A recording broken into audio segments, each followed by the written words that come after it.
नवे क्षितिज नवी पहाट, फुलावी आयुष्यातील स्वप्नाची वाट। स्मित हास्य तुमच्या चेहऱ्यावर राहू, तुमच्या पाठीशी हजारो सूर्य तळपत राहू।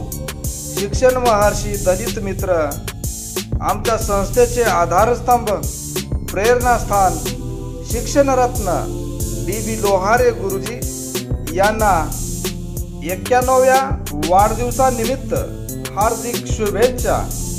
शुभेच्छुक DB लोहारे गुरुजी, वाढदिवस संयोजन समिती, अहमदपूर, जिल्हा लातूर।